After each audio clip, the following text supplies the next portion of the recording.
ওয়ালাইকুম রহমতুল্লাহি ওবরাকাতু। শুরু হচ্ছে আমাদের নিয়মিত আয়োজন দর্শে কোরআন।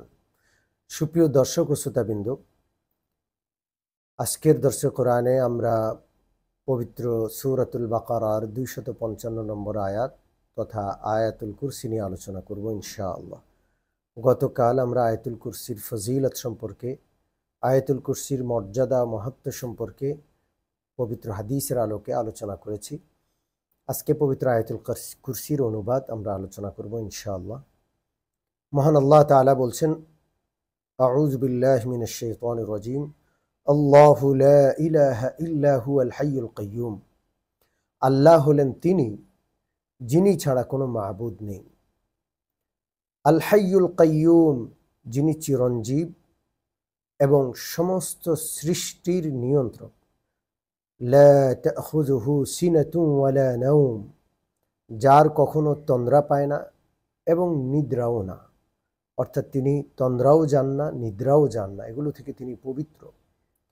লাহু মা ফিস সামাওয়াতি ওয়া মা ফিল আরদ, আসমান এবং জমিনে যা কিছু রয়েছে, আকাশে এবং পৃথিবীতে যা কিছু আছে, সব তারই।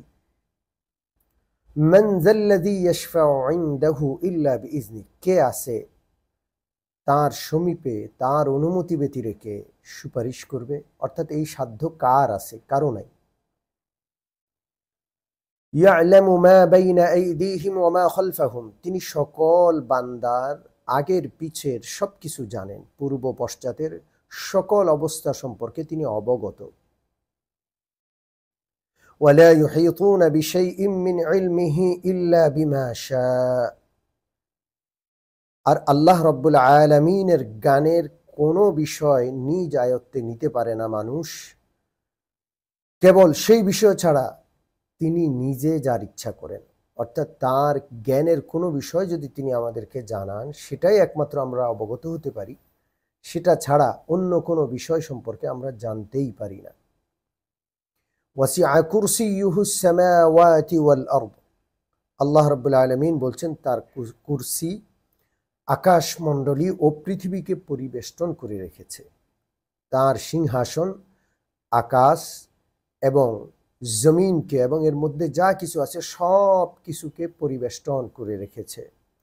ওয়ালা ইয়াউদুহু হিফযুহুমা, আর এই বিশাল আসমান আর বিস্তৃত জমিনের তত্ত্বাবধানে তার বিন্দু মাত্রও কষ্ট হয় না। ওয়া হুয়াল আলিয়্যুল আযীম, এবং তিনি অতি উচ্চ মর্যাদা সম্পন্ন এবং মহিমান্বিত। সুপ্রিয় দর্শক ও শ্রোতাবিন্দু, পবিত্র আয়াতুল কুরসি, এই আয়াতটিকে এই জন্য বলা হয় যে এই আয়াতে আল্লাহ রাব্বুল আলামিনের কুরসি তথা আসন এবং আরশ সম্পর্কে আলোচনা রয়েছে। এই জন্য এই পবিত্র আয়াতটিকে আয়াতুল কুরসি বলা হয়। এই পবিত্র আয়াত পবিত্র কোরআনের মজিদের সবচাইতে মর্যাদাপূর্ণ আয়াত। হাদিসে গতকাল আমরা আপনাদের শুনিয়েছি, যেহেতু এতে আল্লাহ রাব্বুল আলামিনের তাওহীদ, তার মহিমান্বিত অনেকগুলো গুণের বিষয়ে আলোচনা রয়েছে। এই আলোচনার দ্বারা আল্লাহ তাআলা বুঝাতে চাচ্ছেন যে এই মহাবিশ্বে তার নিরঙ্কুশ ক্ষমতা একমাত্র এবং একচ্ছত্র প্রভুত্ব একমাত্র তারই, সর্বব্যাপী জ্ঞান একমাত্র তারই। এটা আল্লাহ তাআলা এই পবিত্র আয়াত দিয়ে আমাদেরকে বুঝাতে চাচ্ছেন। অতএব যেহেতু তিনি একমাত্র একক মালিক, সমস্ত গুণের আধার তিনি, ক্ষমতার আধার তিনি, অতএব এর দাবি হলো আমরা যেন তার যাবতীয় বিধিবিধান আমরা যেন নিঃশর্তভাবে মেনে নিয়ে চরম আনুগত্য তার বিধিবিধানের ক্ষেত্রে যেন আমরা প্রকাশ করি, বিনা বাক্যবে তার সমস্ত বিধিবিধান আমরা শিরোধার্য করে নেই। এটা হলো এই পবিত্র আয়াতের দাবি।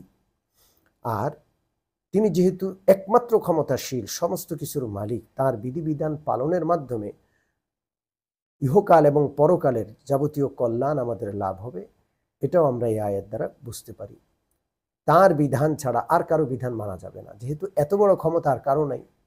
অতএব একমাত্র তারই যেহেতু ক্ষমতা, তারই যেহেতু মহিমা, তারই যেহেতু দয়া, একচ্ছত্র রাজত্ব, অতএব তার বিধিবিধান মানা উচিত। সুপ্রিয় দর্শক, সূরাতুল বাকারার এই 255 নম্বরের আয়াতের আগ পর্যন্ত আল্লাহ তাআলার অনেক বিধিবিধান আমাদেরকে বর্ণনা করা হয়েছে। সেই বিধিবিধানগুলো যেন আমরা মেনে নেই, এই জন্য আয়াতুল কুরসির মাধ্যমে আল্লাহ রাব্বুল আলামিনের পরিচিতি আমাদেরকে, তার ক্ষমতা, তার মহিমা, তার দয়া, এগুলো আমাদেরকে শোনানো হয়েছে।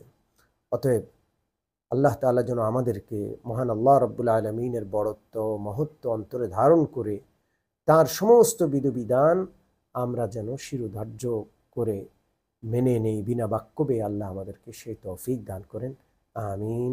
আসসালামু আলাইকুম ওয়া রাহমাতুল্লাহি ওয়া বারাকাতুহু।